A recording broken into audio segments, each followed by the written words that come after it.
Teman-teman, kebetulan saat ini saya sedang berada di Osaka dan kesempatan ini karena ada waktu saya mau jawab pertanyaan teman-teman nih terkait dengan pertanyaan dari tweets ya di kolom komentar terkait dengan decaf cafe atau kopi yang tidak ada mengandung kafein. Apakah ini bisa membuat masalah kalau saya jadi minum yang mengandung kopi tanpa kafein atau decaf ini.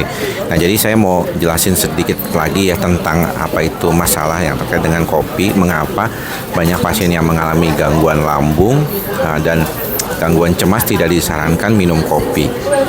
Pertama adalah karena ketika kita minum kopi, kebanyakan dari kita itu akan mengalami masalah yang terkait dengan peningkatan asam lambung. Jadi asam lambungnya meningkat dan ini yang menyebabkan pasien itu mengalami tidak nyaman di lambung.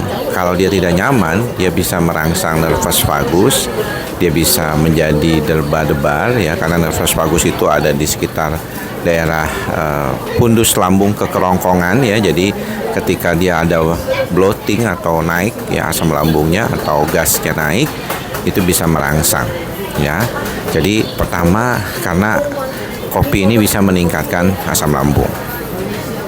Yang kedua adalah kopi ini punya efek yang bisa mengiritasi dinding lambung ya. Banyak teman-teman dokter juga menyatakan bahwa kalau bisa dinding lambungnya itu, mukosa lambungnya itu harus dilindungi. Makanya kan banyak yang diberikan antasida, sukralfat. Nah, asam lambung ini bukan dikikis asam lambungnya, tapi asam lambungnya banyak, terus kemudian lapisan lambungnya juga terkikis, maka kemungkinan untuk mengalami masalah lambung akan semakin berdampak. Dan kalau lambungnya kena, cemasnya juga makin kena. Yang ketiga adalah faktor terjadinya peningkatan tekanan darah dan juga tekanan atau nadi jantung. Biasanya tuh tekanan darahnya meningkat, debar-debar jantungnya, itu akibat adrenalin yang dipicu oleh adanya peningkatan dari tekanan darah dan jantung itu sendiri ya, karena kopi. Jadi itu yang bikin orang tuh ada trigger kecemasan. Yang selanjutnya adalah kortisol. Jadi kopi ini meningkatkan kortisol. Kortisol itu adalah hormon stres. Nah, kalau hormon stresnya ketinggian, maka orang itu akan lebih stres, lebih tegang. Makanya banyak orang yang mengalami gangguan ini seperti itu juga mengalami ketegangan. Jadi kopi ini memang mengapa jadi larangan buat beberapa pasien untuk mengurangi kemungkinan terjadinya masalah asam lambung. Dan yang paling sering juga terjadi adalah bahwa beberapa di antara pasien ini mengalami gangguan terkait dengan ketidaksanggupannya dia untuk tidak minum kopi. Jadi susah nih, bagaimana nih, katanya minum kopi mau decaf atau gimana rasanya. Nah, saya pernah merasakan kopi decaf. Memang kalau dari rasa tidak terlalu berbeda ya dengan kopi biasa.